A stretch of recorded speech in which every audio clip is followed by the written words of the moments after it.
Ichi, Ni, San. Well.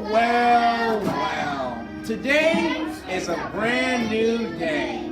And the standard we're working on for today is public speaking school. Children, I would like to welcome you to our third public speaking school. This is a very, very nice occasion and is our semi-final public speaking school. We've got one more this entire semester. Now, I know you all are prepared. I know my three people giving assignments have prepared a lot this week. I've been working with them very closely. And we've even got a mama in the back. You see her baby? Go get a close-up on her, Coachy. Mama Trinellis. Coming to visit, coming to see her baby. We are very happy to have a parent here.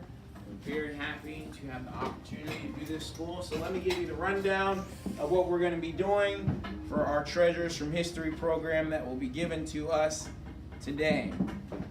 Giving our first talk entitled President Jefferson, our public talk will be given by our dear friend, Miss Merrigan Trinellis.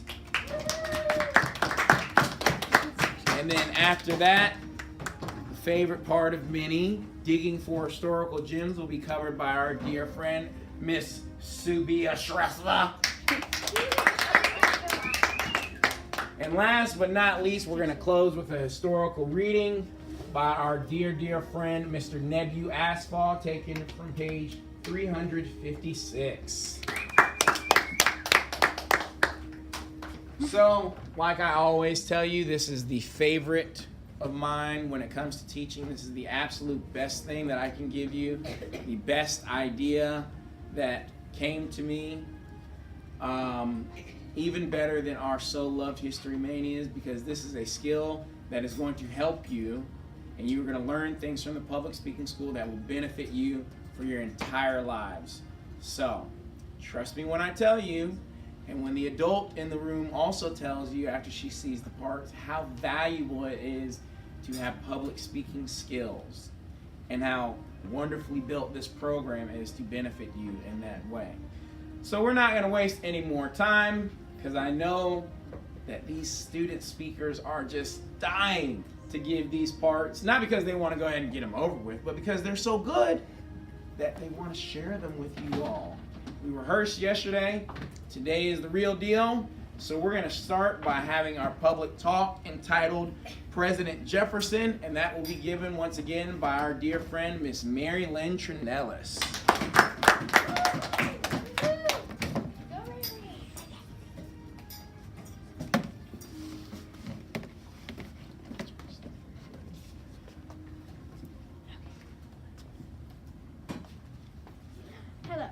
I'm Merrigan Trinellis, and I'll be giving the public talk today. Before I start, does everybody have a social studies book?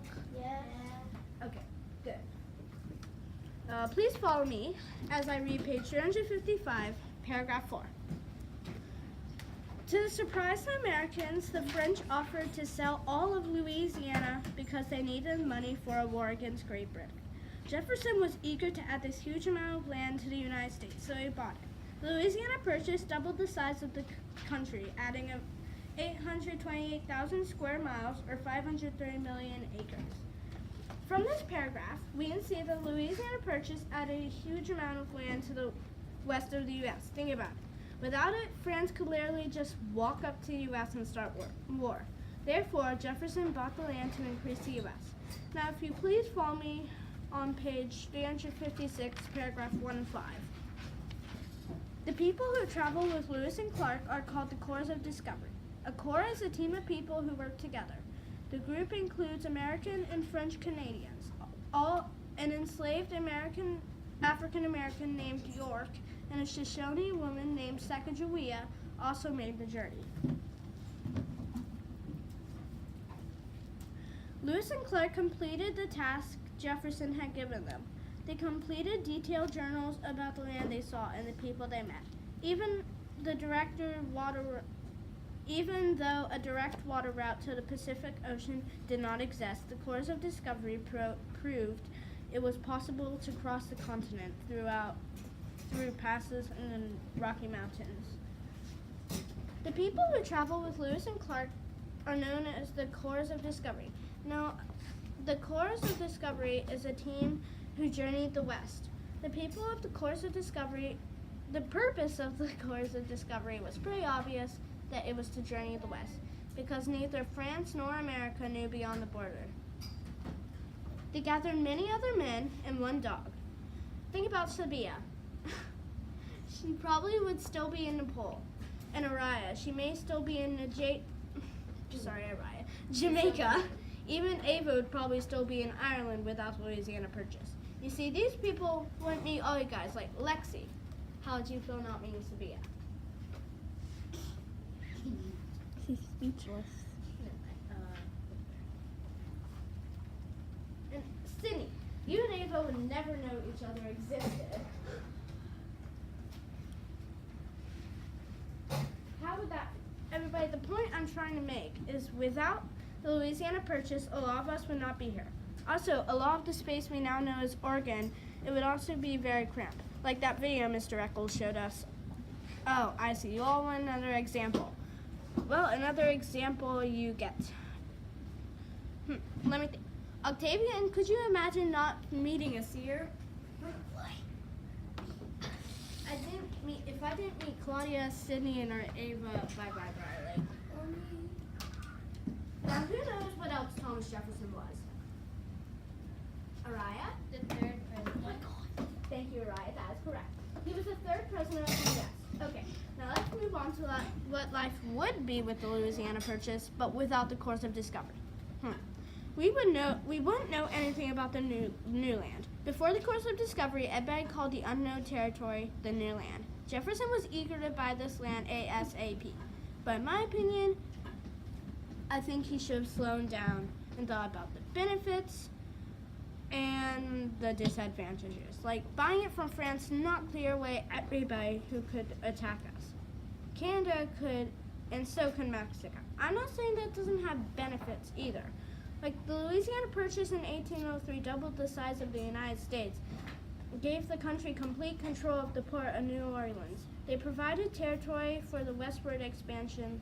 The Louisiana Purchase doubled the size of the United States, gave the country complete control of the port of New Orleans, and provided territory for westward expansion. Thank you.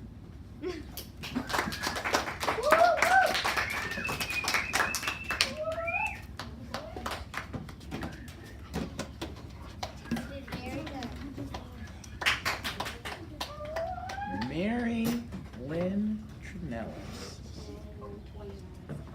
My goodness gracious. I really thought that was awesome. I mean, there was so much stuff. Not stuff, let me use a more teacher-centered word. There was so much material that you added from rehearsal yesterday to your talk today, where at one point while I was taking notes, I just had to stop and just listen. I was very, very interested, especially in how you brought up the personal reasons as to how the Louisiana Purchase affected some of your classmates. Point you made about Subia and Lexi, or Seva, and Sarah and Aki, and how if you couldn't have met Claudia, how Briar Lake would have just been like, you know, what are we doing? Why am I here? I don't want to be here. Ava being stuck in Ireland.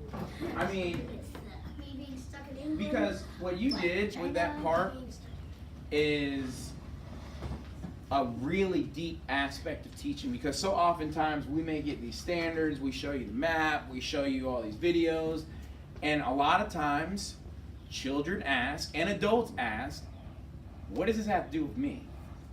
Why is this relevant in my real life?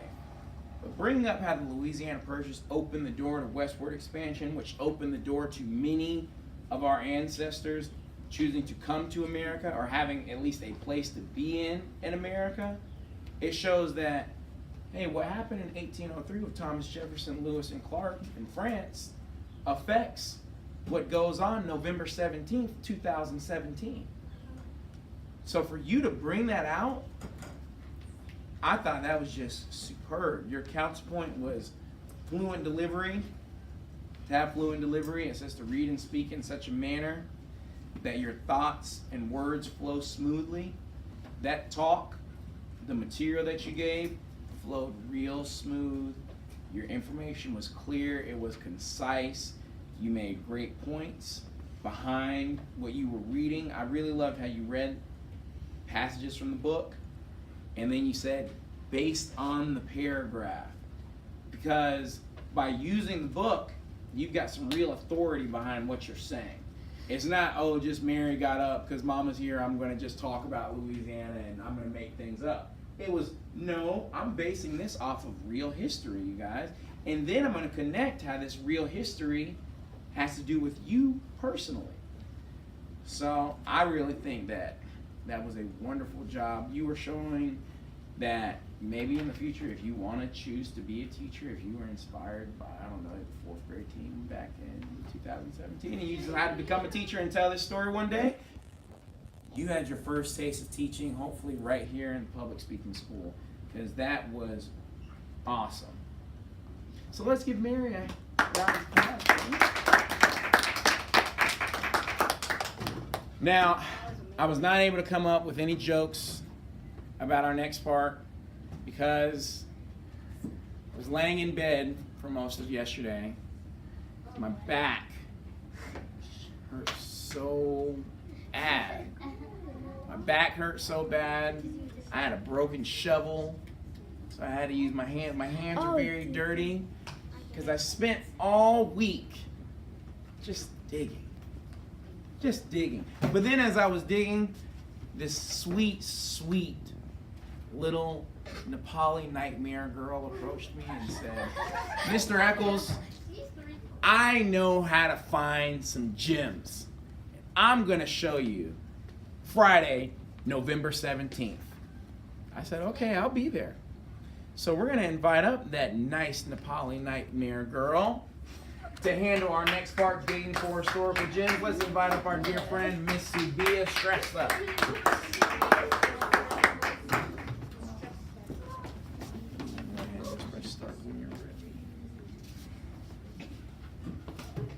Hello, my name is Sophia, and today I'll be doing digging for historical gems. Let's get started. Can I get someone to read page 355, paragraph 4? Ava? Okay.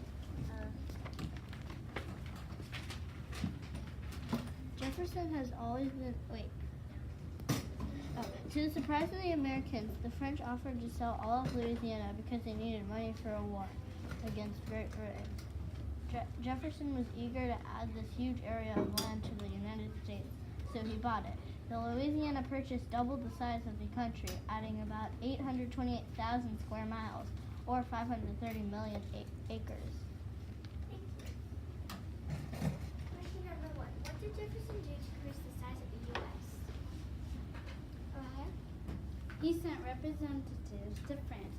The ruler of France agreed to trade the Louisiana Purchase, so it doubled the size of the U.S. Thank you. Octavia? He sent out an expedition To surprise the Americans, France sold all of Louisiana because they needed money for the war against Great Britain. My answer was that Jefferson did to increase the size of was he sent representatives to France in 1803 to surprise the Americans. The French offered to sell all of Louisiana because they needed money for war against Great Britain. Can I get someone to read page 356, paragraph 1 and 5? Scarlett? The people who traveled with Lewis and Clark are called the Corps of Discovery. A corps is a team of people who work together. The group included Americans and French Canadians. An enslaved African American man named New York and a Shushan woman named Sakuya also made the journey. Lewis and Clark completed the task Jefferson had given him. They kept detailed journals about the land they saw and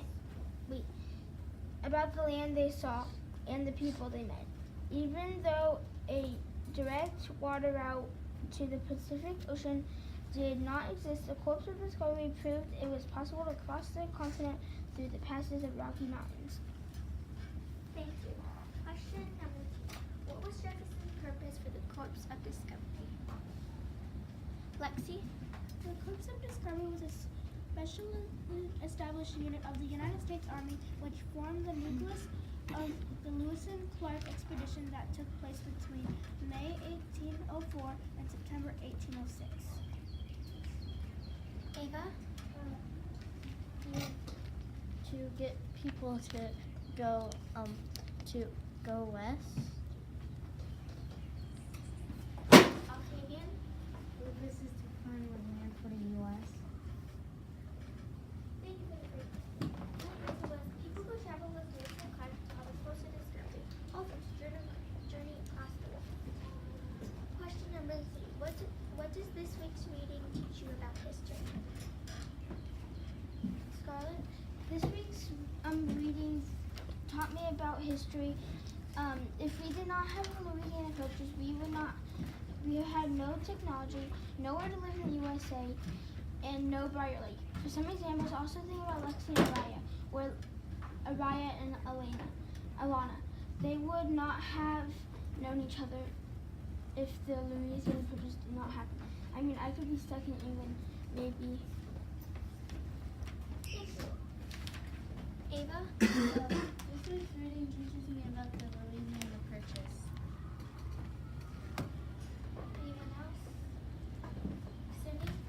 It teaches me about how Thomas Jefferson sent Lewis and Clark to discover their new land called Louisiana, and after that they wanted Texas. It also teaches me how France sold Louisiana. Thank you for the good answer. My answer was this week's reading teaches me about people who travel with Lewis and Clark on the course of discovery. The corps is a team of people who work together. The group included Americans and French. Question 4. What points can I use from this week's reading to teach some about this topic? Claudia? Jefferson wanted to nation the economy to help the farmers who own small plots of land. He felt the people should be as free of government control as possible. Goliath? I can use events of how Jefferson got the Louisiana Purchase. Anyone else? Scarlett? I can teach someone that the Louisiana Purchase is connected to our lives in big ways. Thank you for the great answers. My answer was I can use events of what happened during the Louisiana Purchase and how Jefferson got the Louisiana and how Jefferson got it. That's what I can teach you.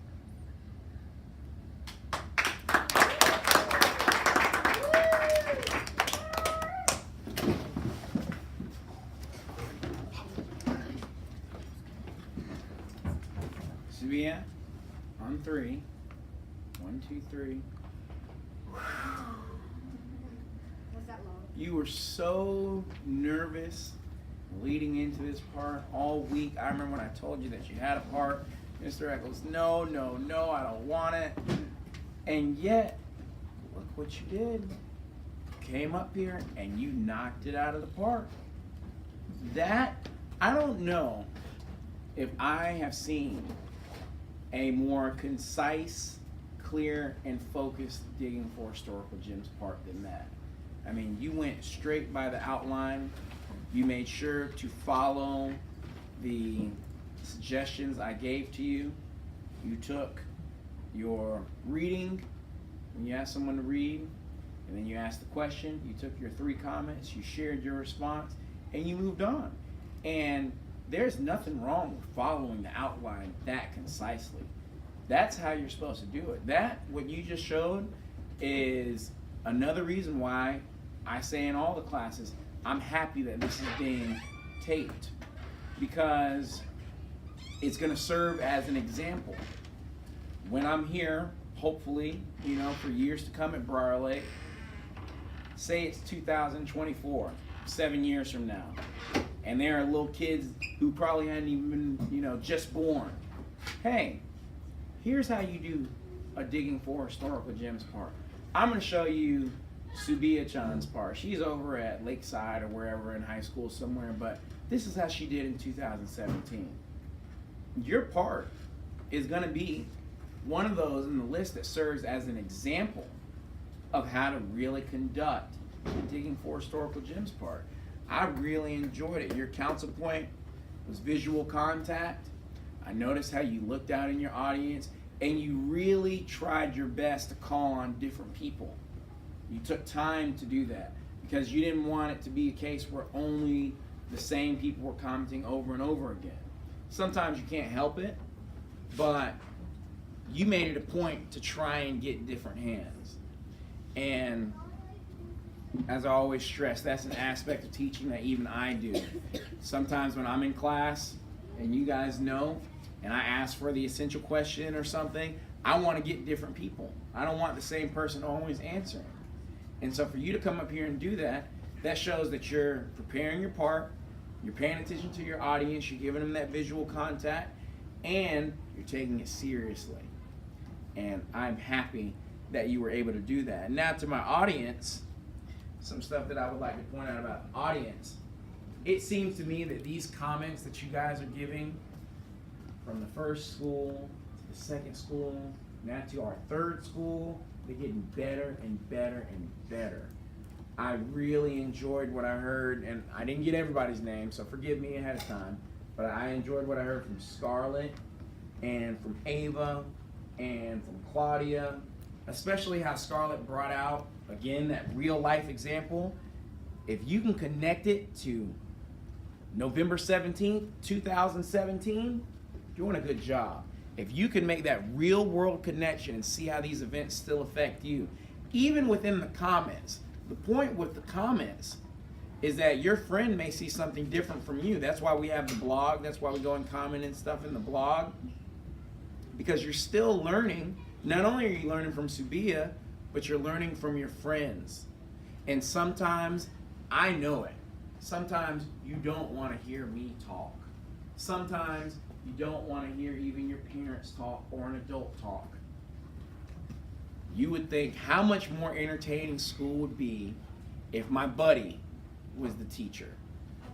Because you will readily listen to your friends more than adults. And that causes problems, but sometimes that's a good thing. So, that's why I really enjoy this part. But see, there's something missing. Two things missing. First thing we got to do is give a hand to Subia and to our audience for such a great Digging for Historical Gems part. And the second thing we have to do is notice that the school is not over yet. Got one more part. A glorious, wonderful part.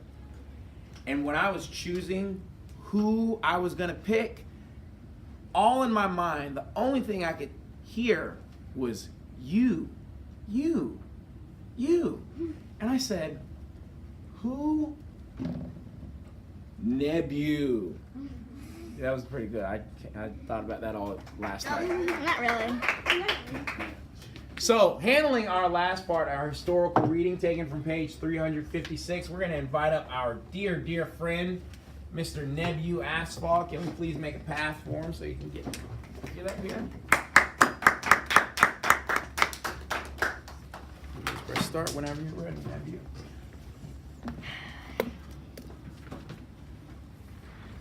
Hi, my name is Nebu, and I'll be telling you the story about exploring the West.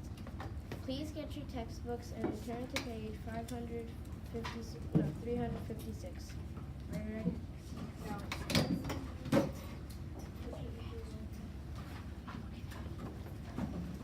The people who traveled with Lewis and Clark are called the Corps of Discovery. A corps is a team of people who work together. The group included American and French Canadians. An enslaved African American named York and a Shoshone woman named Sacagawea also made the journey. Sacagawea collected plants for medicine Shakajulia collected plans for food and medicine. She was an interpreter, or someone who helps speaker or different languages understand each other. Sacagawea could talk with some of the American Indians. The coroner and showed that it was a peaceful group. Perhaps most important, Sacagawea helped Lewis and Clark trade for the horses and supplies. They needed to cross the western mountains without these horses. The expedition probably would have failed. The Corps of Discovery traveled up the Missouri River, over the Rocky Mountains, down the Columbia River to the Pacific Ocean. After traveling about 8,000 miles, the expedition returned to St. Louis in September 1806. Lewis and Clark completed the task Jefferson had given them. They kept detailed journals about the land they saw, the people they met, even though a direct water route to the Pacific Ocean did not exist. The Corps of Discovery proved it was possible to cross the continents through passes in the Rocky Mountains.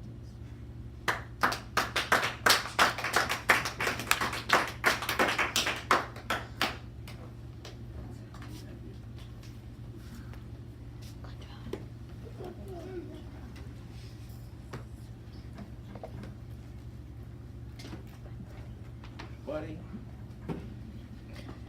you do not know how proud I am of you right now, and the joy in my heart right now after seeing you do that part.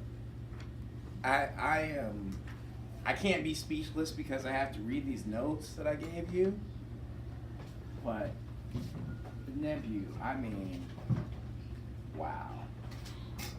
The practice, the preparation, the effort that I know you put into that reading, because you and Subia, y'all were the same. Y'all were not super excited about having these parts, and yet, well, yeah, Mary was, and she knocked it out of the park. But all you guys, but Nebu, man, I mean, when we sat together on Monday and first went over the reading, I knew that you were a good reader, but there were some words in this talk or in this reading that were really difficult for you. And the fact that you were able to come up here today, and I didn't hear you miss not one word. Not one. I'm like, this guy is amazing. This guy has... It's just like I told the student who did the reading in Miss Lucas's class. I don't want to know how many times you practiced. I just know you had to have done it a lot. And I mean, not only the practice, but the suit you're wearing, and the series, you came up here with your pointer, just following along, just reading it. You came up here and you really look like an instructor. I mean, Mr. Asphalt. Like, this guy is here for business, and he's serious. And council point was accurate reading. Your reading was so accurate, so well done. I mean, I am just floored. And if there's anything that I love, it's a comeback story.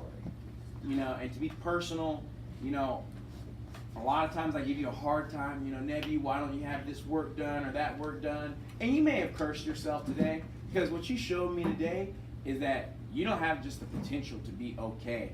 You got the potential to be great.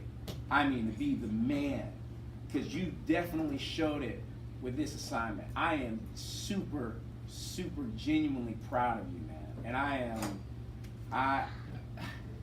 I'm proud of all of you. The way that you all were able to do your parts today, the seriousness, the preparation, the effort, the hard work, and hard work pays off. You guys, you keep working hard like this, you keep putting the effort into these assignments like how you did today, you are guaranteed to be successful. I am a proud, proud teacher. I know your friends are very proud. I know Mama Trinellis is very proud. And I think that we all should give the audience and our speakers and our parents and your teachers just a big round of applause. And a big round of applause too, because you guys have made it a very special time. Let's go. We're done. It's not ending. Mr. Eccles, it isn't ending. You gotta press the red button. Yeah, it's not ending. It's frozen, Mr. Eccles. No, it isn't. It's frozen. No, see, the numbers are still going.